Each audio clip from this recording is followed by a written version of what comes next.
Hi കൂട്ടുകാരെ, ഞാൻ ഇന്ന് മറ്റൊരു വീഡിയോയുമായിട്ടാണ് വന്നിരിക്കുന്നത്. കഴിഞ്ഞ വീഡിയോയിൽ നാം സ്വയം അച്ചടക്കമുള്ളവരായി മക്കൾക്ക് മാതൃക ആവണം എന്നാണ് സംസാരിച്ചത്.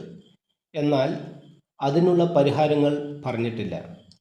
എങ്ങനെ നമുക്ക് സ്വയം അച്ചടക്കമുള്ളവരായി മാറാം, അതിനുവേണ്ടി നമ്മൾ എന്തെല്ലാം ചെയ്യണം എന്നാണ് ഈ വീഡിയോയിൽ പറയുന്നത്. ആദ്യം നിലവിലെ നമ്മുടെ മനോഭാവം മാറ്റണം. പെട്ടെന്ന് മനോഭാവം മാറ്റാൻ നമുക്ക് കഴിയില്ല. കാരണം മനസ്സ് നിലവിലെ മനോഭാവത്തിന് അടിമപ്പെട്ടിരിക്കുകയാണ്.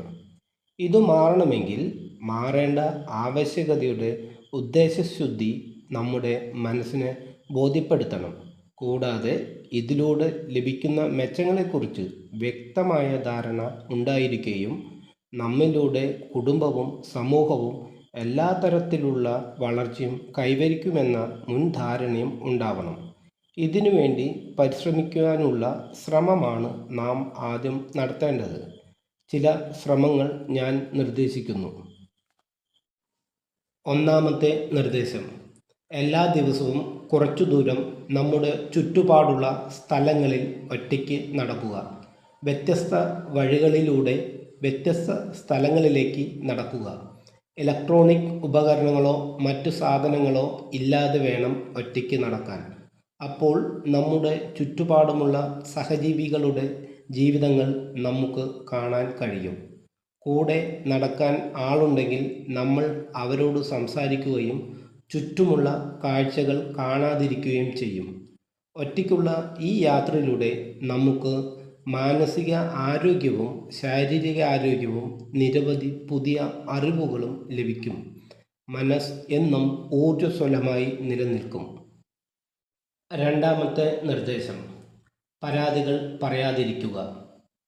നമുക്ക് ഉണ്ടാകുന്ന പ്രശ്നങ്ങളെ മറ്റുള്ളവരുടെ മുന്നിൽ പരാതിയായി പറയരുത്. നമ്മളൊരു പരാതിപ്പെട്ടിയായി മാറരുത്. നമ്മൾക്ക് ഉണ്ടാകുന്ന പ്രശ്നങ്ങൾ നമ്മൾ കാരണമോ അല്ലെങ്കിൽ മറ്റുള്ളവർ കാരണമോ ആവാം. എന്നാൽ ആ പ്രശ്നങ്ങൾക്ക് പരിഹാരം കാണാൻ നാം ശ്രമിക്കണം. കഴിയാതെ വരുമ്പോൾ മാത്രം മറ്റുള്ളവരുടെ സഹായം തേടാം. മൂന്നാമത്തെ നിർദ്ദേശം: സാഹചര്യങ്ങളെ കുറ്റം പറയാതിരിക്കുക. തനിക്ക് ലഭിക്കുന്ന സാധ്യതകളെ തിരിച്ചറിഞ്ഞ് കാര്യക്ഷമമായി വിനിയോഗിച്ച് വിജയം കണ്ടെത്താൻ ശ്രമിക്കുക. എന്നാൽ ഇന്ന് ഞാൻ കണ്ടുവരുന്നത് ആളുകൾ സാധ്യതകളെ തിരിച്ചറിയാൻ ശ്രമിക്കാതെ പരാജയപ്പെടുകയും കുറ്റം സാഹചര്യത്തിന്മേൽ അടിച്ചേൽപ്പിച്ച് രക്ഷപ്പെടുന്നു. ഉദാഹരണം: ഉയർന്ന വിദ്യാഭ്യാസത്തിനുള്ള മത്സര പരീക്ഷകൾക്കും ജോലിക്കുമുള്ള മത്സര പരീക്ഷകൾക്കും പരാജയപ്പെടുന്നവർ സ്വയം വിജയത്തിനു വേണ്ടി പരിശ്രമിക്കാതെ കുറ്റം സാഹചര്യങ്ങളെയും സമയത്തിൻ്റെയും സിലബസിൻ്റെയും വ്യക്തികളുടെയും മേൽ അടിച്ചേൽപ്പിക്കുന്നു. നാലാമത്തെ നിർദ്ദേശം: ചിന്തകൾക്കും ശരീരത്തിനും വിശ്രമം നൽകുക. ജീവിതം തിരക്ക് പിടിച്ചത് ആവരുത്. നാം ജീവിതത്തിൽ പലതും നേടാൻ നെട്ടോട്ടമോടുകയാണ്. ജീവിക്കാനുള്ള ചുറ്റുപാടുകൾ ഉണ്ടെങ്കിലും ലോകം കീഴടക്കാൻ ഓടുകയാണ്. ഫലം ഏറ്റവും വലിയ സമ്പത്തായ ആരോഗ്യം നഷ്ടപ്പെടും. കൂടുതൽ മാനസിക സംഘർഷങ്ങൾ ഉണ്ടാകുകയും എപ്പോഴും തിരക്കു പിടിച്ച ജീവിതമാണെന്ന് സ്വയം വിശ്വസിച്ച് ജീവിക്കുന്നു. ഇതിനു പരിഹാരം പ്രാർത്ഥന, യോഗ എന്നിവയിൽ ഏർപ്പെടുക. അഞ്ചാമത്തെ നിർദ്ദേശം: ഇലക്ട്രോണിക് ഉപകരണങ്ങളുടെ ഉപയോഗം നിയന്ത്രിക്കുക. ജീവിതത്തിൽ ഒഴിച്ചുകൂടാൻ പറ്റാത്തവയാണ് ഇലക്ട്രോണിക് ഉപകരണങ്ങൾ. നമ്മുടെ ജീവിത സാഹചര്യങ്ങളെ ഉന്നതിയിൽ എത്തിക്കാൻ ഇവ നമ്മളെ വളരെയധികം സഹായിക്കും. എന്നാൽ ഇവയുടെ അമിത ഉപയോഗം ജീവിത സാഹചര്യങ്ങളെ തളർച്ചയിൽ എത്തിക്കും. ഉദാഹരണം: ബിസിനസ്സുകാരനും കൂലിപ്പണി ചെയ്യുന്നവനും തമ്മിലുള്ള വ്യത്യാസം. ബിസിനസ് ചെയ്യുന്ന വ്യക്തി തൻ്റെ ബിസിനസ് വളർത്താൻ വേണ്ടി മാത്രം ഇലക്ട്രോണിക് ഉപകരണങ്ങൾ ഉപയോഗിക്കുമ്പോൾ അതും കുറച്ച് സമയം മാത്രമാണ് ഉപയോഗിക്കുന്നത്. എന്നാൽ കൂലിപ്പണിക്കാരൻ ഉണർന്ന ഉടനെ തുടങ്ങുന്ന ഇലക്ട്രോണിക് ഉപകരണങ്ങളുടെ ഉപയോഗം ഉറങ്ങുന്നതുവരെ തുടരും. നിരവധി മണിക്കൂറുകൾ ഉപയോഗിച്ചുവെങ്കിലും തൻ്റെ ജീവിത ഉയർച്ചയ്ക്കു വേണ്ടി ഒന്നും കണ്ടെത്താതെ അലസമായി വിനോദങ്ങളിൽ ഏർപ്പെട്ട് സ്വയം നശിക്കുന്നു. ആറാമത്തെ നിർദ്ദേശം: തൻ്റെ ശക്തിയും ബലഹീനതയും മനസ്സിലാക്കുക. സ്വന്തം കഴിവുകളെ തിരിച്ചറിയുക, അവയെ പ്രോത്സാഹിപ്പിക്കുക. കഴിവുകളിലൂടെ ജീവിത വിജയം പടുതുയർത്തുക. ഓരോ വ്യക്തിക്കും നിരവധി കഴിവുകൾ ഉണ്ടാകും. അവയിൽ തൻ്റെ ജീവിത വിജയത്തിന് അടിസ്ഥാനമായ കഴിവ് ഏതെന്ന് കണ്ടുപിടിക്കുകയും അതിനെ മാത്രം ഫോക്കസ് ചെയ്ത് മുന്നോട്ടു പോകുക. ക്ഷമയോടെ വിജയത്തിനു വേണ്ടി തുടർച്ചയായി പ്രയത്നിക്കുക. വിജയം വന്നു ചേരും. ഇവിടെ ശ്രദ്ധിക്കേണ്ട കാര്യം, നാം തിരഞ്ഞെടുക്കുന്ന കഴിവ് സമൂഹത്തിന് പ്രയോജനമാണെങ്കിൽ മാത്രമേ വിജയിക്കൂ. നാം പ്രയത്നിക്കാൻ പോകുന്ന മേഖല നിലവിൽ സമൂഹത്തിൽ ഉണ്ടെങ്കിൽ നിലവിലുള്ളതിൽ നിന്നും വ്യത്യസ്തമായ രീതിയിൽ സമൂഹത്തിൽ അവതരിപ്പിക്കാൻ ശ്രമിക്കുക. പുതുമയാണ് സമൂഹം സ്വീകരിക്കുക.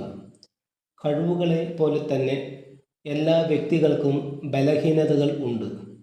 തൻ്റെ ബലഹീനതകളെക്കുറിച്ച് ഓർത്ത് വേവലാതിപ്പെടാതെ കഴിവുകളിലേക്ക് ഫോക്കസ് ചെയ്യുക. പൊതുവെ ആളുകളുടെ ഒരു ചിന്തയാണ്, എനിക്ക് മാത്രം എന്താ ഇങ്ങനെ ജീവിതത്തിൽ എപ്പോഴും കഷ്ടപ്പാടുകൾ, മറ്റുള്ളവർ സുഖമായി ജീവിക്കുന്നു. ഈ മനോഭാവം ആദ്യം മാറ്റണം. ജീവിതത്തിൽ ശരിയായി തീരുമാനങ്ങൾ എടുക്കുകയും അതിനുവേണ്ടി പ്രയത്നിക്കുകയും ചെയ്യുന്നവരാണ് വിജയിക്കുന്നത്. എല്ലാവർക്കും വിജയിക്കാനുള്ള സാധ്യതകൾ ലഭിക്കും. എന്നാൽ ആ സാധ്യത മനസ്സിലാക്കി പ്രവർത്തിക്കുന്നവരാണ് വിജയിക്കുക. എല്ലാവർക്കും ബലഹീനതകൾ ഉണ്ടെന്ന് ആദ്യം മനസ്സിലാക്കുക. ഏഴാമത്തെ നിർദ്ദേശം: വ്യക്തിയുടെ ഒരു ദിവസത്തിൻ്റെ തുടക്കവും അവസാനവുമാണ് ജീവിത വിജയം തീരുമാനിക്കുന്നത്. മാനസിക സംഘർഷത്തോടെ ഉണരുന്ന വ്യക്തിക്ക് ആ ദിവസം ശരിയായ രീതിയിൽ വിനിയോഗിക്കാൻ കഴിയില്ല. അതുപോലെ തന്നെയാണ് മാനസിക സംഘർഷത്തോടെ ഉറങ്ങാൻ കിടക്കുന്ന വ്യക്തിക്ക് ശരിയായ ഉറക്കം കിട്ടില്ല. ഇന്ന് ഉണരുമ്പോൾ ഉണ്ടാകുന്ന മാനസിക സംഘർഷവും ഉറങ്ങാൻ കിടക്കുമ്പോൾ ഉണ്ടാകുന്ന മാനസിക സംഘർഷവും കുറയ്ക്കാൻ നാം കണ്ടെത്തുന്ന മാർഗമാണ് ഫോണിലെ റീൽസുകൾ. ശ്രദ്ധിക്കുക, റീൽസ് ചെയ്യുന്ന വ്യക്തിയുടെ വീണുകിട്ടുന്ന സുന്ദര നിമിഷങ്ങളാണ് റീൽസുകളിലൂടെ നാം കാണുന്നത്. എന്നാൽ അവരും ജീവിതത്തിൻ്റെ 90% മാനസിക സംഘർഷം ഉള്ളവരാണ്. മാനസിക സംഘർഷം ഉണ്ടാകുന്ന സമയത്തിനിടയിൽ തൻ്റെ കഴിവുകളെ സമൂഹത്തിൻ്റെ മുന്നിൽ അവതരിപ്പിച്ച് സന്തോഷം കണ്ടെത്തുന്നവരാണ് അവർ എന്ന് ഓർക്കുക. ഇതൊരു താൽക്കാലിക സന്തോഷം മാത്രമാണ്. കാരണം ഓരോ നിമിഷവും നിരവധി പ്രതിഭകൾ ഇതേ മേഖലയിൽ ഒരേ സമയം പ്രകടനം കാഴ്ചവെക്കുന്നുണ്ട്. ആ സാഹചര്യം അതിജീവിക്കാൻ കൂടുതൽ സമയം പ്രയത്നിക്കണം. നമ്മുടെ പ്രകടനം സമൂഹം അംഗീകരിക്കും എന്ന മുൻവിധിയിലൂടെ ആത്മവിശ്വാസം ഉണ്ടാകാതിരിക്കാൻ ശ്രദ്ധിക്കുക. അല്ലെങ്കിൽ മറിച്ചാണ് സംഭവിക്കുന്നതെങ്കിൽ നാം മാനസികമായി തളർന്നു പോകും. കൂടാതെ റീൽസുകളിൽ കുടുങ്ങി ജീവിതം എന്നും തിരക്കുള്ളവരാണ് എന്ന് സ്വയം വിചാരിച്ച് ജീവിക്കുന്നവർ പുതുതായി ഒന്നും നേടില്ല. ഈ മനോഭാവം മാറ്റാൻ ആദ്യം നാം ചെയ്യേണ്ടത്, ഉണർന്ന ശേഷം 1 മണിക്കൂർ ഇലക്ട്രോണിക് ഉപകരണങ്ങൾ ഉപയോഗിക്കാതിരിക്കുക. ആ ദിവസം എങ്ങനെ വിനിയോഗിക്കണമെന്ന് ചിന്തിക്കുക. അതുപോലെ തന്നെ ഉറങ്ങാൻ കിടക്കുന്നതിന് 1 മണിക്കൂർ മുൻപ് ഇലക്ട്രോണിക് ഉപകരണങ്ങൾ ഉപയോഗിക്കാതിരിക്കുക. ഈ സമയം ആ ദിവസത്തെ വിലയിരുത്തുക. വീഴ്ചകളും പുരോഗതിയും വിലയിരുത്തണം. അടുത്ത ദിവസത്തെ ശുഭചിന്തകളുമായി ഉറങ്ങാൻ കിടക്കുക. ശരിയായ ഉറക്കം ലഭിച്ചാൽ ശാരീരിക മാനസിക ആരോഗ്യത്തിൽ പുരോഗതി ഉണ്ടായിക്കൊണ്ടിരിക്കും. ഇത്തരം പ്രവർത്തനങ്ങൾ നടത്താൻ തുടക്കം ബുദ്ധിമുട്ടായിരിക്കും. അലസതയും മടിയും നമ്മെ കീഴ്പ്പെടുത്തും. എന്നാൽ ജീവിത വിജയത്തിന് നിലവിലെ മനോഭാവം മാറ്റിയേ തീരൂ എന്ന് എപ്പോഴും മനസ്സിൽ പറഞ്ഞുകൊണ്ടിരിക്കുക. ഇനിയും നിരവധി നിർദ്ദേശങ്ങൾ ഉണ്ട്. വീഡിയോയുടെ നീളം കൂടുന്നതുകൊണ്ട് അവസാനിപ്പിക്കുന്നു. ശ്രമിക്കുക. പരിശ്രമിച്ചാൽ നേടാൻ കഴിയാത്തത് ഒന്നുമില്ല ഈ ഭൂമിയിൽ.